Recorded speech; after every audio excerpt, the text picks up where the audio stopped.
When a beloved storyteller is silenced by a fearful king, her return as a mysterious, beautiful stranger threatens to unravel the darkest secret of the royal family.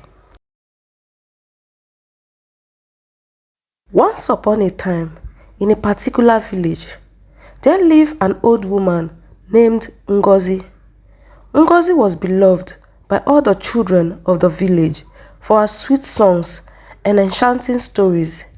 Every evening, the children would gather around her small hut, eager to hear the tales she wove with her soft, melodious voice.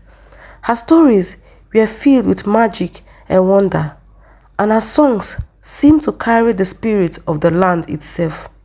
Ngozi had a gift. Her voice was not only something but also possessed the power to heal. Whenever a child was hurt or sick, a song from Ngozi could bring them comfort and ease their pain. The villagers admired her, but they also feared her a little. Some whispered that Ngozi had been blessed by the gods, while others said she was a witch. But the children loved her, and that was all that mattered to Ngozi. The village was ruled by a greedy and cruel king named Okpara II. King Okpara II had heard of Ngozi's powers and grew jealous of the love and respect she commanded. He feared that her influence over the villagers might one day challenge his authority. Driven by jealousy, King Okpara II decided that Ngozi must be silenced. He sent in guards to bring her to the palace. When Ngozi arrived at the palace, she was not afraid. She knew in her heart that the king meant no good for her. But she remained calm. King Okpara II accused her of witchcraft and declared that she was a danger to the village. The villagers, frightened of the king's wrath, remained silent. No one dared to speak in Ngozi's defense. The king sentenced Ngozi to death, and the villagers were forced to participate in her execution. They bound her hands and led her to the edge of the village, where a deep pit had been dug. As they prepared to cast her into the pit, Ngozi looked at the children, her eyes filled with sorrow. "Do not be afraid, my dear ones," she said softly. "This is not the end." With that, the villagers pushed Ngozi into the pit, and she was buried alive. The earth was silent, and the children wept for the loss of their beloved storyteller. The village seemed to lose its joy, and a dark cloud hung over the land. Days turned into weeks, and the village returned to its normal routine. But the memories of Ngozi lingered. Strange things began to happen. The crop withered, and the livestock grew sick. The villagers whispered, and Ngozi's spirit was haunting them. But they were too afraid to speak of it openly. One night, as the moon hung high in the sky, a beautiful young woman appeared at the edge of the village. She was unlike anyone the villagers had ever seen. Her skin glowed like moonlight, and her voice was as sweet as honey. She introduced herself as Amarachi, a traveler who had lost her way. The villagers, captivated by her beauty, welcomed her into their homes. Amarachi was kind and gentle, just like Ngozi had been. She sang songs that reminded the villagers of the old woman as she told stories that brought smiles to the children's faces. But there was something mysterious about Amarachi.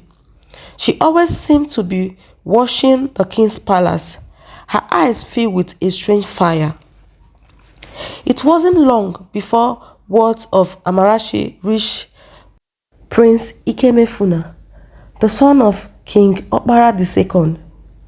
Prince Ikemefuna had been gravely ill for many months, and no healer had been able to cure him.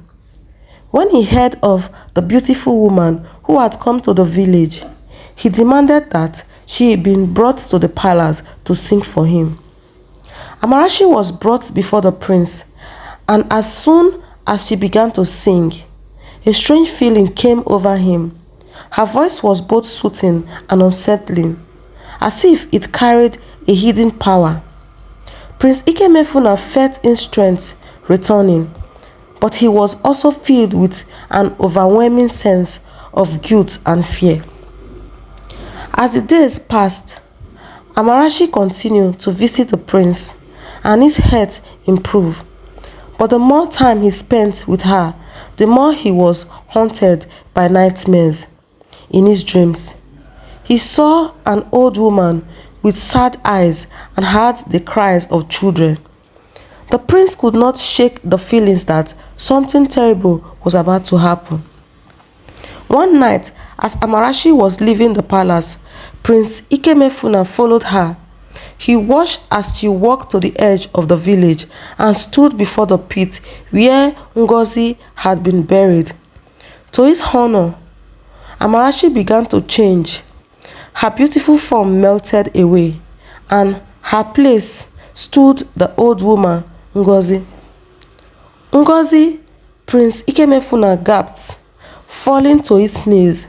"What have I done?" Ngozi looked at him with a mixture of pity and anger. "You were part of the wrong that was done to me, Ikemefuna, but I did not return to torment you.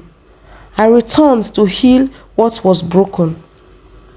Prince Ikemefuna begged for her forgiveness, his heart heavy with regret. Ngozi nodded slowly. "Your illness is not of the body, but of the soul. You must confront the darkness within you. In you, wish to be free." With those words, Ngozi reached out and touched the prince's forehead. A warm light spread through him, and he felt a peace he had never known before. The nightmares ceased, and his guilt began to lift. Ngozi's touch healed him, not just as his illness, but of the hatred and fear that had consumed him. The next morning, Prince Ikemefuna awoke with a new sense of purpose. He knew he had to make amends for the wrongs committed by his father and the villagers. He called for a gathering of all the people and confessed the terrible deeds done to Ngozi. He vowed to honor her memories by being a just and compassionate ruler. The villagers, moved by the prince's word and ashamed of their own cowardice, erected a shrine at the site of Ngozi's burial. They vowed to never again let fear dictate their action. Ngozi's spirit was finally at peace, and the village began to prosper once more. As for Amarachi, she disappeared as mysteriously as she had come.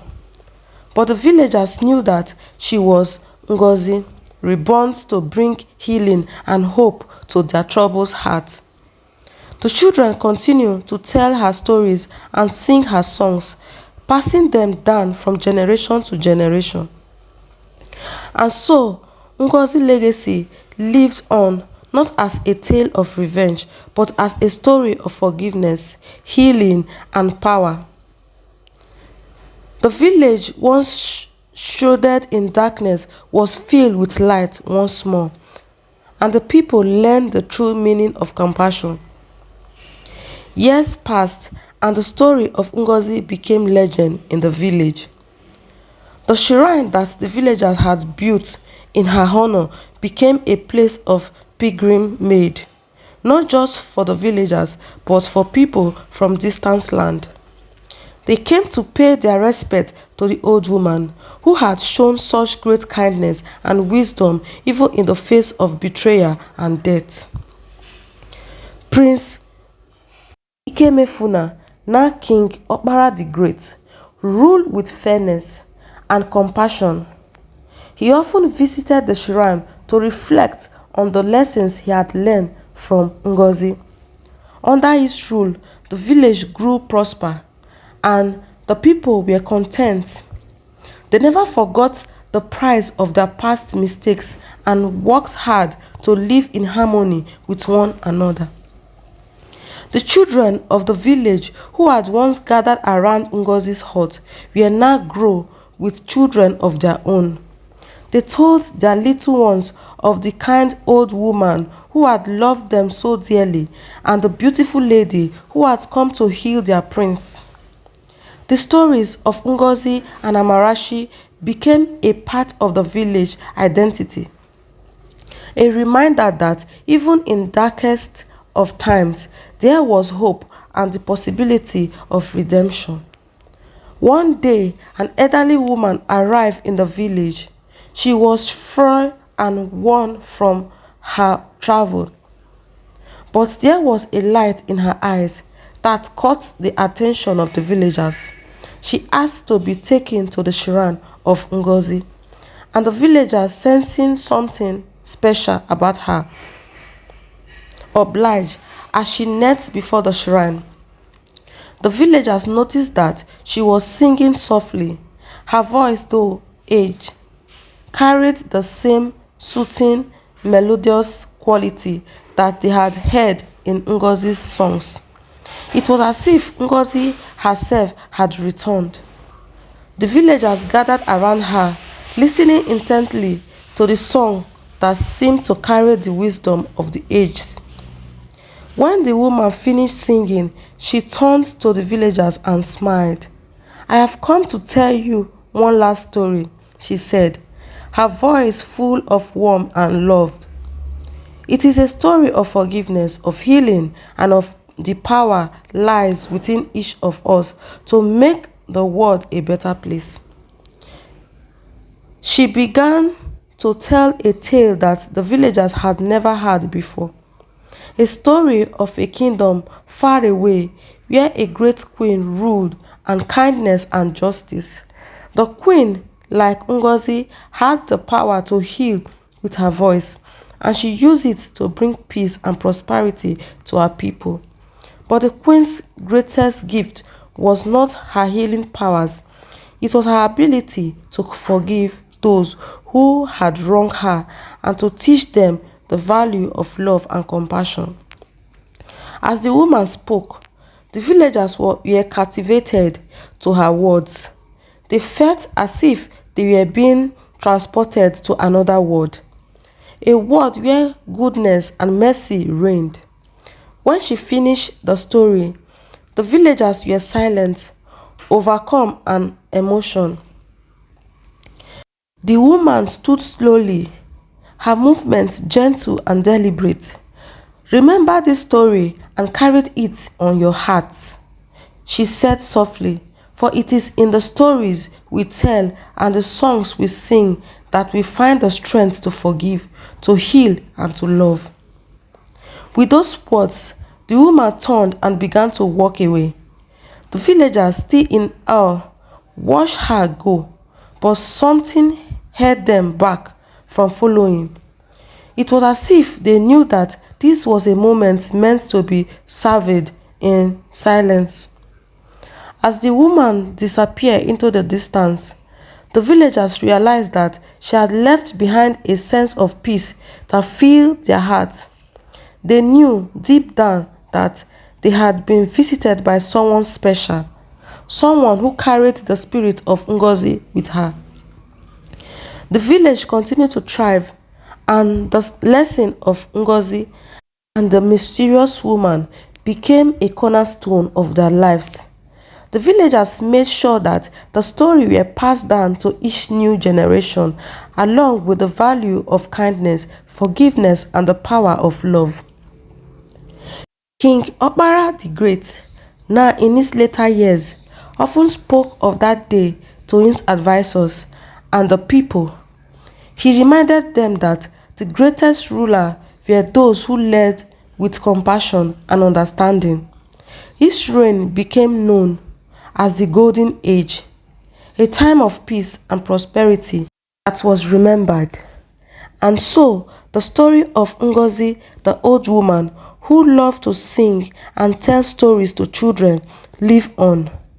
Her legacy was not just in the songs and tales she left behind, but in the hearts of the people who had learned to love, forgive, and heal because of her. The village became a beacon of hope for others, a place where the power of a single voice could change the world.